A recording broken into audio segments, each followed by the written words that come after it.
Bom dia, amados irmãos. Sejam todos bem-vindos à EBD Online da Primeira Igreja Batista de Nova Iguaçu.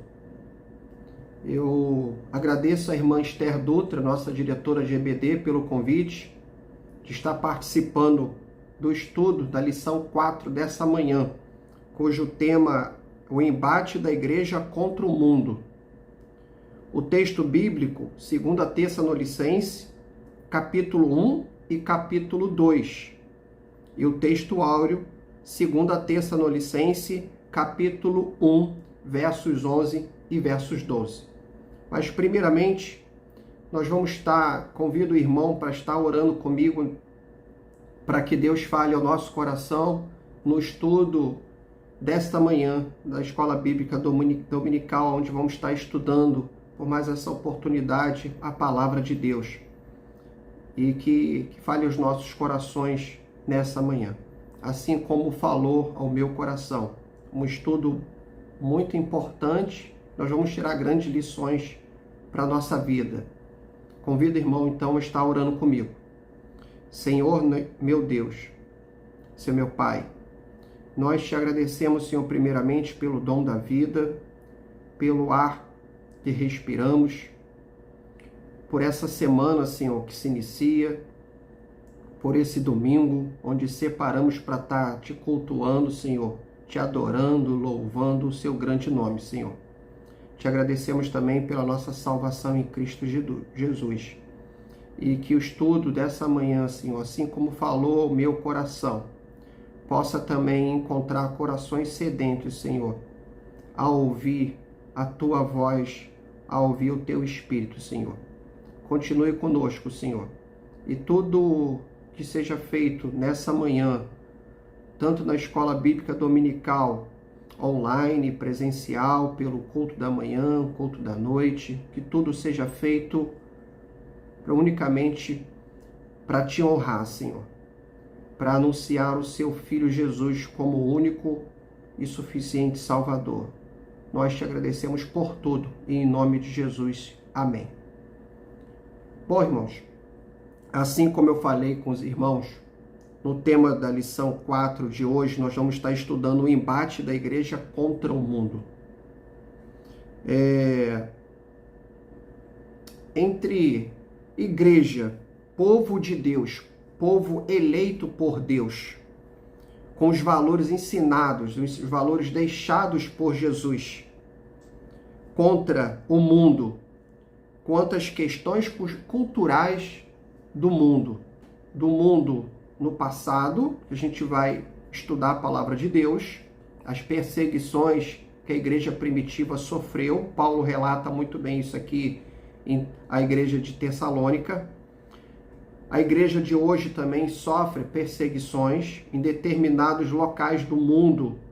O evangelho não pode ser pregado.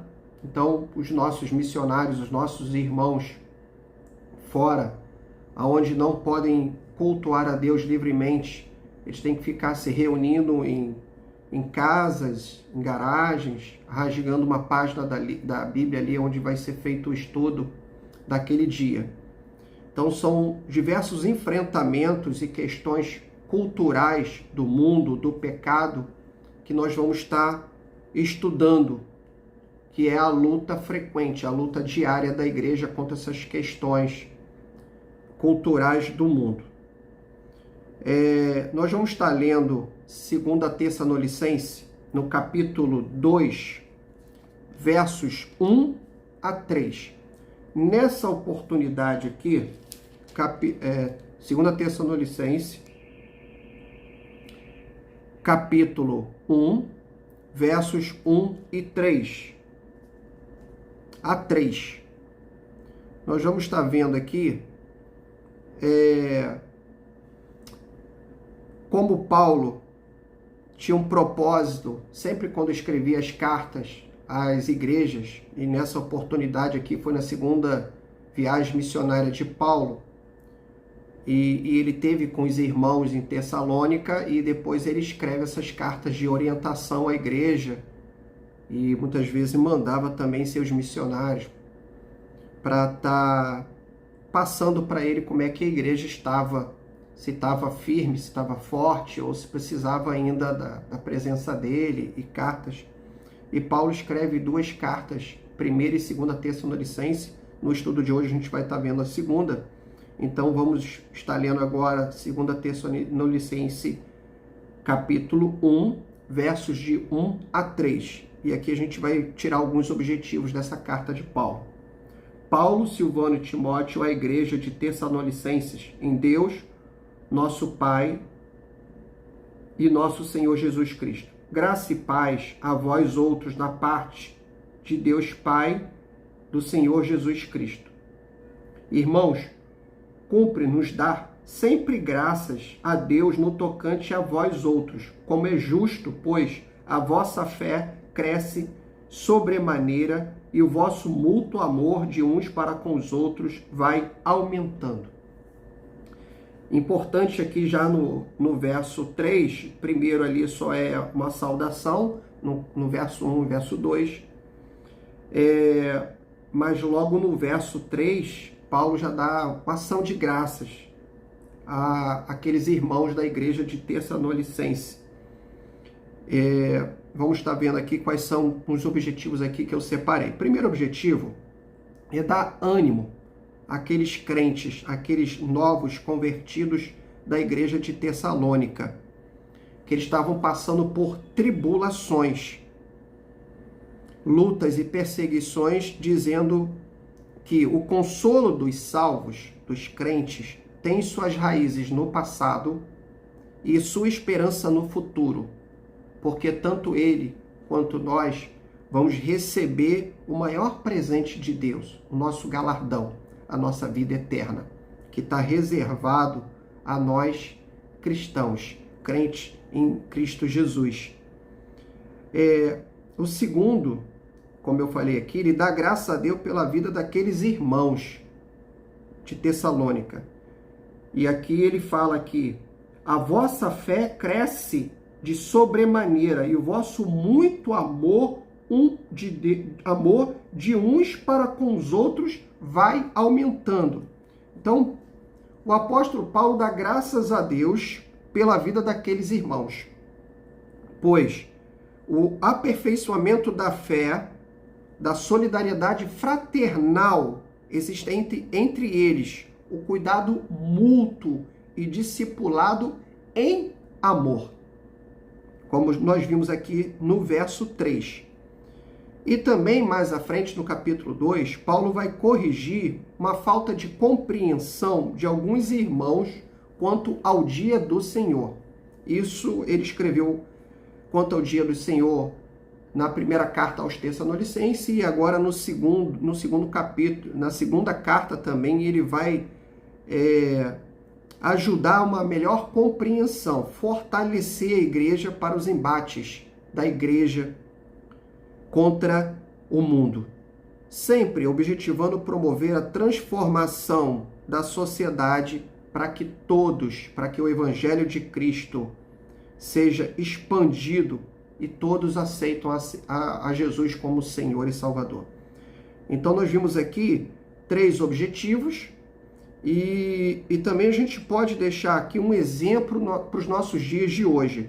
1 Tessalonicenses, eu vou convidar os irmãos para estar abrindo lá comigo em 1 Tessalonicenses, verso 1, de 7 a 8.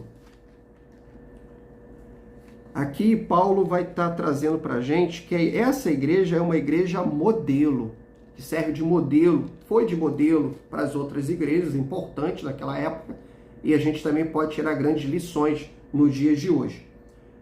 7 e 8, 1 Tessalonicenses, capítulo 1, versos 7 e 8. De sorte que vos tornaste o modelo para todos os crentes na Macedônia e na Acaia, porque de vós repercutiu a palavra do Senhor, não só na Macedônia e Acaia, mas também por toda parte se divulgou a vossa fé para com Deus, e tal ponto de não termos necessidade de acrescentar coisa alguma. Olha o testemunho dessa igreja que Paulo fala para a gente hoje, nesse tempo Na igreja de hoje, Paulo, ele escreve dizendo no finalzinho: a vossa fé para com Deus a tal ponto que não temos necessidade de acrescentar coisa nenhuma, coisa alguma. É isso que Deus, irmãos, espera da igreja de hoje. Igual que nós lemos aqui na igreja de Tessalônica. Que não haja necessidade de ser acrescentado algo na vida da igreja, que a igreja estava testemunhando, que a fé da igreja estava aumentando, a comunhão mútua entre os irmãos, e assim cumprindo a missão da igreja. São duas missões da igreja. Primeiro é a edificação do seu corpo, o corpo de Cristo, aquela igreja, o corpo interno, em cooperação mútua de amor, de fidelidade, de compreensão, de ânimo um para com o outro, e também de missões, de anunciar Jesus como Senhor e Salvador. Então isso é um exemplo que a igreja deixa para a gente. Mas seguindo adiante aqui, o autor, ele traz a identidade da igreja de Cristo. 2 Tessalonicenses 4, até o 10. Nós vamos estar lendo apenas alguns versículos para a gente estar meditando nessa manhã.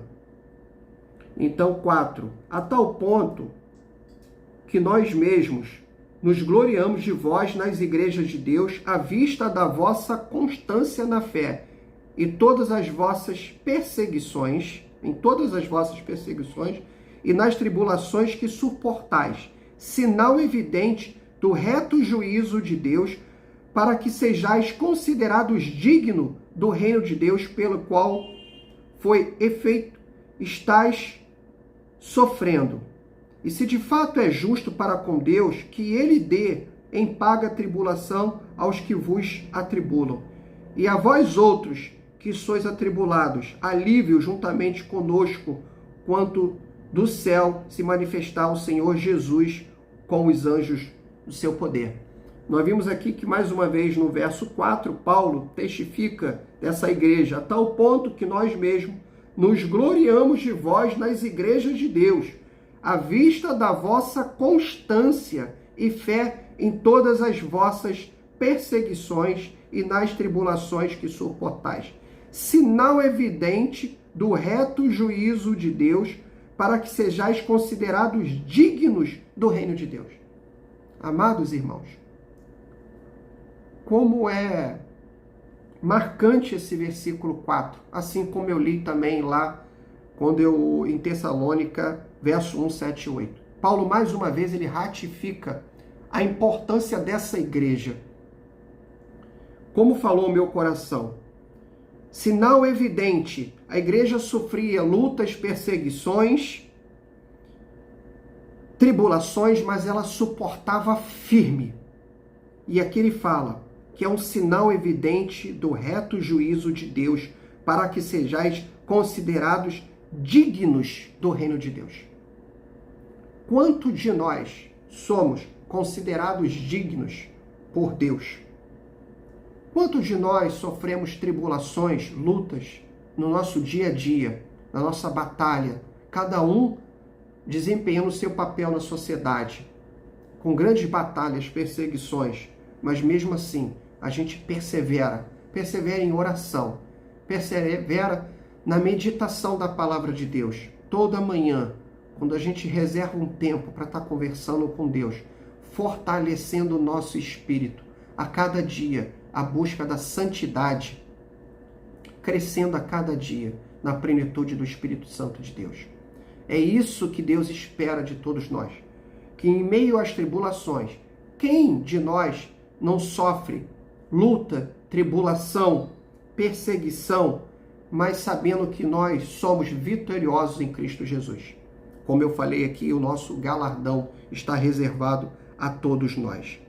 E Paulo traz aqui no versículo 6, se de fato é justo para com Deus, que ele dê em paga tribulação aos que vos atribulam. Então Paulo, conversando com Deus, ele fala que Deus dê tribulação àqueles que atribulam os irmãos da igreja.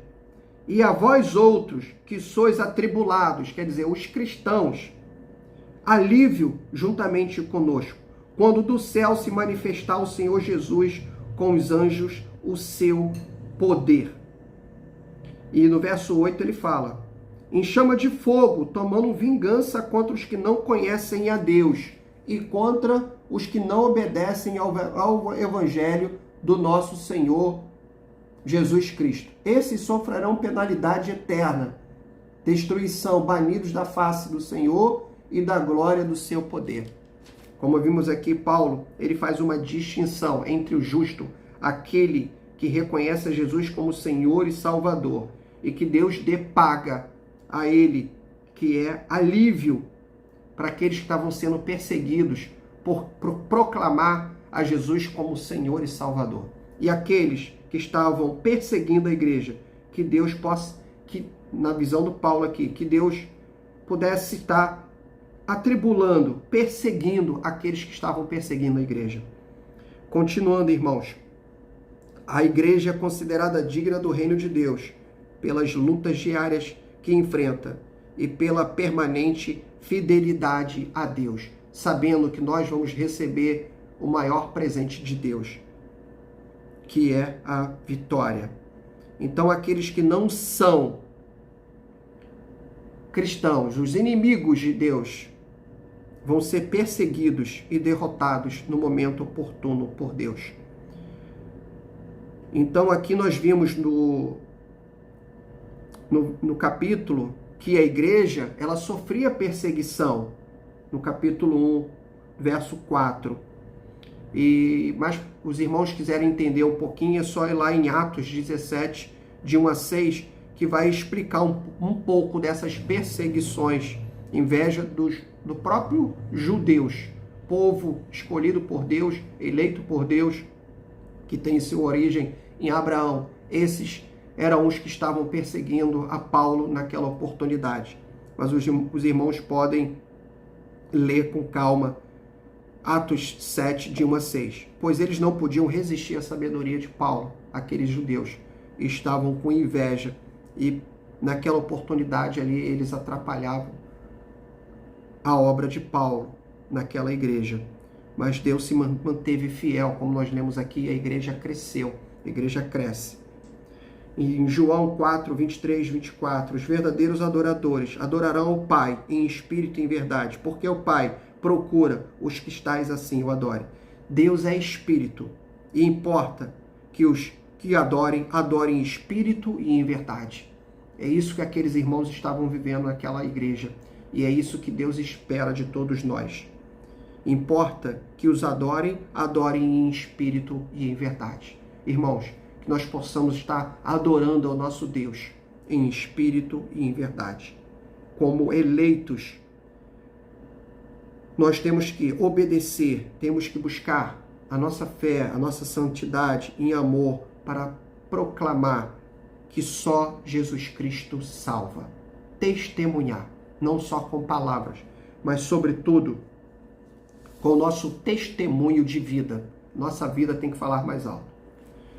Numa outra parte da revista, a luta contra o mundo e o pecado. Nós vamos estar lendo versos 11 e 12.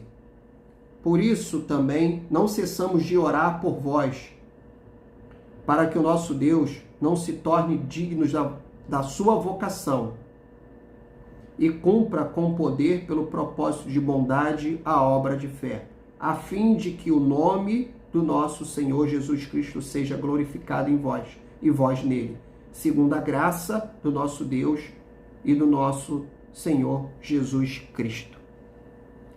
Então nós somos escolhidos por Deus para cumprir com fidelidade, com perseverança o nosso ministério, a missão que é dada à Igreja de Jesus.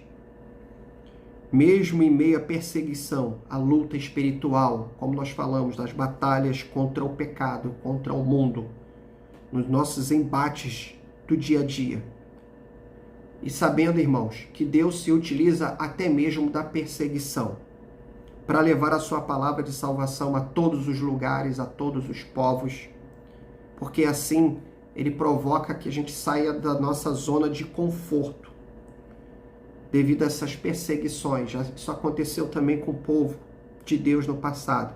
E também nós sabemos que no meio da nossa tribulação, nós buscamos mais Deus quando nós estamos vivendo tribulações. E a gente viu aqui que tem um objetivo da glorificação do nome de Cristo e do cumprimento dos propósitos divinos. E isso está no verso 12. A fim de que o nome do nosso Senhor Jesus Cristo seja glorificado em vós e vós nele, segundo a graça do nosso Deus e do nosso Senhor Jesus Cristo. Então existe um objetivo. Nós temos um objetivo: glorificar o nome de Cristo no cumprimento dos propósitos divinos, dos propósitos de Deus. Nós temos que estar glorificando. Esse tópico fala da luta contra o mundo, que é o pecado, que representa o pecado.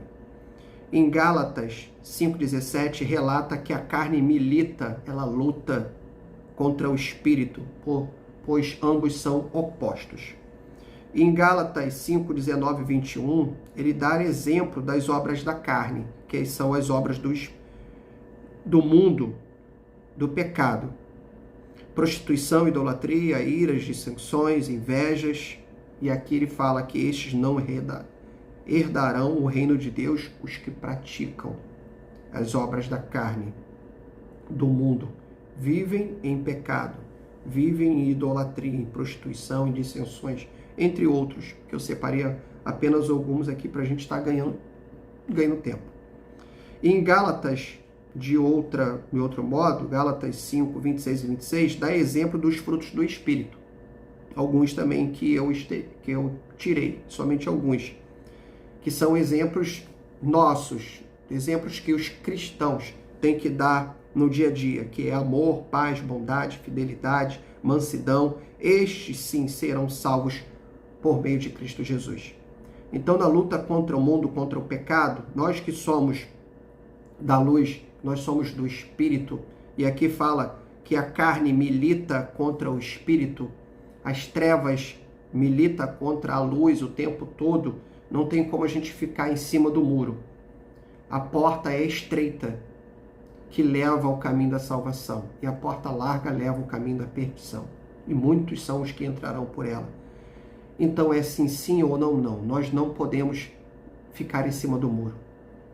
Ou nós vamos viver em espírito e em verdade, como nós lemos aqui, que Deus espera que cada um de nós vivemos em espírito e em verdade a cada dia, ou aqueles que vivem nas obras da carne, e estes não herdarão o reino de Deus. Cabe à igreja fundada na cultura cristã ser um instrumento de semear o reino de Deus. E os princípios de Deus, irmãos, é fonte de todas as coisas. Deus é soberano sobre tudo e sobre todos. Deus é amor. E não devemos nos esquecer do nosso Salvador. Então nós temos os princípios do reino de Deus. Ele é soberano, ele é fonte de todas as coisas, ele é sobre tudo e sobre todos, e Deus é amor. Como cristãos, devemos ser instrumentos na mão de Deus para o cumprimento da nossa missão, como eu tenho relatado aqui, a exemplo da igreja de Tessalônica, anunciar a Jesus como único e suficiente Salvador, proclamar a salvação em Cristo Jesus. Num outro tópico aqui, a oração do pastor pela igreja. Capítulo 2 Tessalonicenses, capítulo 2, de 1 a 4. 2 Tessalonicenses, de 1 a 4. Irmãos, no que diz respeito à vinda do nosso Senhor Jesus Cristo e a nossa reunião com Ele, nós vos exortamos a que vos demovais também da vossa mente com facilidade. Nem vos turbeis, quer por espírito, quer por palavra, quer por epístola, como se procedesse de nós, supondo que tenha chegado o dia do Senhor. Ninguém de nenhum modo vos engane, porque isto não acontecerá sem que primeiro venha a apostasia e seja revelado o homem da iniquidade e do filho da perdição, o qual se opõe e se levanta contra tudo que se chama Deus, ou é objeto de culto ao ponto de assentar-se no santuário de Deus, ostentando-se como se fosse o próprio Deus. Nós vimos aqui, como o tópico fala, a oração do pastor pela igreja, mas isso está lá em 2 Tessalonicenses, verso 1 e 11. Nós lemos já, não cessamos de orar por vós. Mas nesse versos que nós lemos aqui, fala sobre a vinda, o retorno do nosso Senhor e Salvador Jesus Cristo. Então, Paulo aqui, como eu falei lá na introdução, para recordar o ensinamento da primeira carta, explicando melhor o pensamento equivocado que alguns irmãos de Tessalônica tiveram, como se a vinda de Cristo já tivesse acontecido. Mas Paulo explica aqui no verso 2:1. Primeiro, ele fala, e a nossa reunião com ele, nós vos exortamos. Quando da vinda de Jesus existirá uma única igreja dos eleitos reunida, independente da época ou origem. Os irmãos podem estar estudando, vendo isso lá em Mateus 23:31. Então, reunião com Deus. Quando do retorno de Jesus existirá apenas uma única igreja. Todos, independentemente de raça, de local, todos, não independente de época, origem, todos vão pertencer a uma única igreja. Em 2a, reforça a importância da constância dos irmãos quanto ao modo de pensar, de acordo com os ensinos de Jesus.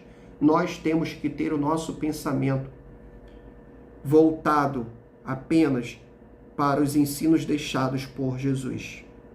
E aqui ele fala mais à frente, no 3, antes da segunda vinda, Paulo orienta os irmãos que não se assustem com as mensagens enganosas sobre o retorno de Jesus, pois estes terão alguns acontecimentos antes.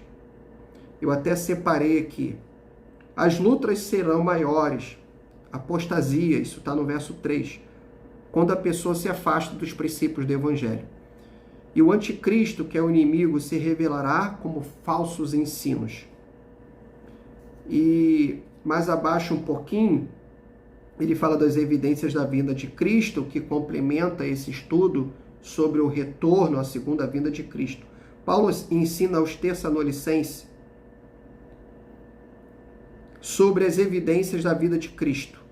Vamos estar lá lendo 9 e 10. Ora, o aparecimento do iníquo, segundo a eficiência de Satanás, com todo o poder e sinais e prodígios de mentira, e com todo engano de injustiça, aos que perecem, porque não acolheram o amor da verdade para serem salvos. Paulo fala à igreja de Tessalonicenses sobre as evidências que devem acontecer antes da vinda de Cristo. Lá em Mateus 24, 3, 31, não vou ter tempo de ler aqui, mas os irmãos podem depois separar para estudar também. Jesus fala aos seus discípulos sobre o fim do mundo, no verso 3 ao 28, e a segunda vinda, o seu retorno, nos versos de 29 a 31. Então, os irmãos que quiserem ver mais evidências sobre o retorno de Cristo, é só ir lá em Mateus 24, de 3 a 31. Eu separei alguns aqui. No verso 3 ele diz assim: vide que ninguém vos engane, como ele falou aqui também à igreja de Tessalonicense, no capítulo 2, verso 2, não vos turbeis, quer por espírito, palavra ou epístola, como se procedesse de nós, suponho que tenham chegado o dia do Senhor. Então, vede que ninguém vos engane. Muitos virão em meu nome e enganarão a muitos. guerra de nação contra nação. Nós temos um exemplo claro que está acontecendo nos nossos dias de hoje, na Rússia e na Ucrânia. Fome, terremoto, tudo isso é o princípio das dores. Cristãos serão atribulados, odiados. Muitos morrerão por causa do meu nome. Vai multiplicar a iniquidade. O amor se esfriará.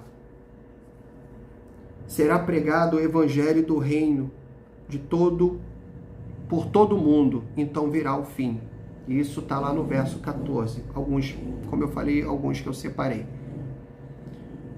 Irmãos, nós também, nos dias de hoje, não devemos nos assustar, pois essas coisas vão acontecer no tempo de Deus, como nós sabemos e como o apóstolo Paulo falou aqui. No verso 2:6, seja revelado somente em ocasião própria, ou seja, no tempo de Deus. 2 Tessalonicenses 2:6, e agora sabeis o que detém, para que ele seja revelado somente em ocasião própria, somente no tempo de Deus essas coisas vão acontecer.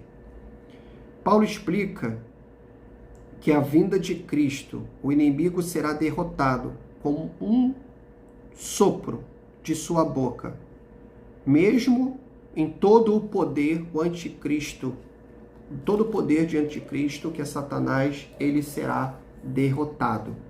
Em Apocalipse 20:10, diz assim: o diabo, o sedutor deles, foi lançado para dentro do lago de fogo e enxofre, onde já se encontram não só a besta, como também o falso profeta, e serão atormentados de dia e de noite pelos séculos dos séculos. E aqui também mais em cima, Apocalipse 20, verso 6, ele diz assim: bem-aventurado o santo é aquele que tem parte da primeira ressurreição. Sobre esses a segunda morte não tem autoridade.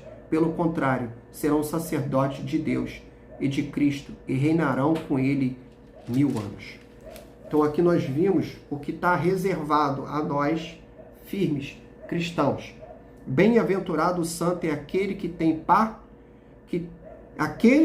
parte na primeira morte. Ou seja, nós vamos sofrer o dano apenas da morte física, do nosso corpo, mas nós não vamos sofrer o dano da segunda morte. Nós vamos ser salvos em Cristo Jesus. Seguindo um pouquinho mais à frente, os cristãos eleitos.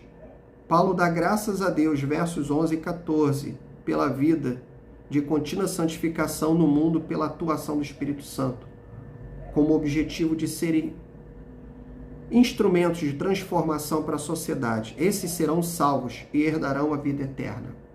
Isso está lá em 2 Tessalonicenses, verso 2, capítulo 2, 13.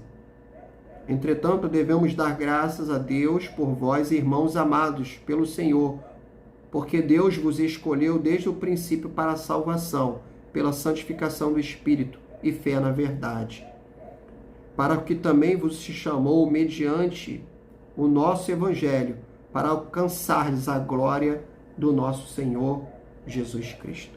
Isso é o que está separado para todos aqueles que são eleitos por Deus, ou seja, vamos alcançar a glória do nosso Senhor Jesus Cristo. Verso 14, a nossa salvação. E para aqueles que são inimigos, já os seguidores do inimigo não dão crédito, não querem amar a verdade. Isso está no verso 11. E por este motivo, pois que Deus lhes manda a operação do erro para darem crédito à mentira. Então eles não dão crédito à verdade de Deus, não querem amar a Jesus como Senhor e Salvador. Pelo contrário, têm prazer na injustiça. Esses serão condenados. Os inimigos serão condenados, como eu li ali em Apocalipse, a condenação ao inferno, pois não creram em Jesus como Senhor e Salvador. Na cultura de hoje, irmãos, nós temos vivido em nossas casas, em nossos lares, a cultura do nada a ver. tem invadido as nossas igrejas. Ao invés da igreja impactar com seu testemunho, com o testemunho de Cristo, temos sido influenciados pela cultura do mundo. Exemplos, estilos de comportamento, de roupa, de música, isso tem invadido a nossa casa e em muitas igrejas. Tem copiado alguns comportamentos do mundo. E isso nós temos que combater.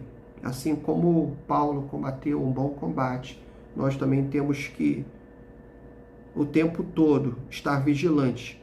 Pois, como Paulo orientou a igreja de Coríntios, naquela oportunidade que a igreja estava vivendo, todas as coisas me são lícitas, mas nem todas as coisas convêm. Todas as coisas me são lícitas, mas eu não me deixarei dominar por nenhuma. E também em Tessalonicenses 5:21, examinai tudo, reter o bem. Bom, nós vimos aqui, irmãos, o embate da igreja contra o mundo. Algumas questões aqui que nós lemos dos amigos, os eleitos de Deus e o mundo que representa o pecado, que são os inimigos de Deus, aqueles que serão, e a gente viu o destino de cada um também aqui, quando todos nós seremos julgados por Deus. Aqueles que são eleitos por Deus herdarão a vida eterna, terão seu galardão por aceitar a Jesus como Senhor e Salvador. E esperamos que cada um de nós possamos cumprir com o propósito deixado por Deus de anunciar o seu amor, anunciar o amor de seu Filho Jesus a toda criatura. Para concluir, irmãos, Paulo exorta a permanecer firmes na obediência à palavra de Deus para uma vida cristã autêntica.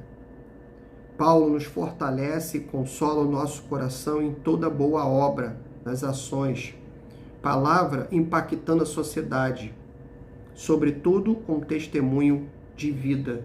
Nós podemos ver isso nos versos 15, 16 e 17. Assim, pois, irmãos, permaneceis firmes, guardai as tradições que vos foram ensinadas, seja por palavra, seja por epístola nossa. Ora, nosso Senhor Jesus Cristo mesmo, Deus, nosso Pai, que nos amou e nos deu a eterna consolação e boa esperança pela graça, console o vosso coração e vos confirme de toda boa obra e boa palavra. Bons irmãos, nós vimos aqui, como eu falei, os embates que nós enfrentamos no nosso dia a dia. E Deus é o que, por meio do seu Espírito, é que nos capacita a cada dia. Que nós possamos fortalecer e consolar o coração, como eu falei aqui, com boa palavra, com ações. Testemunhar do amor de Cristo.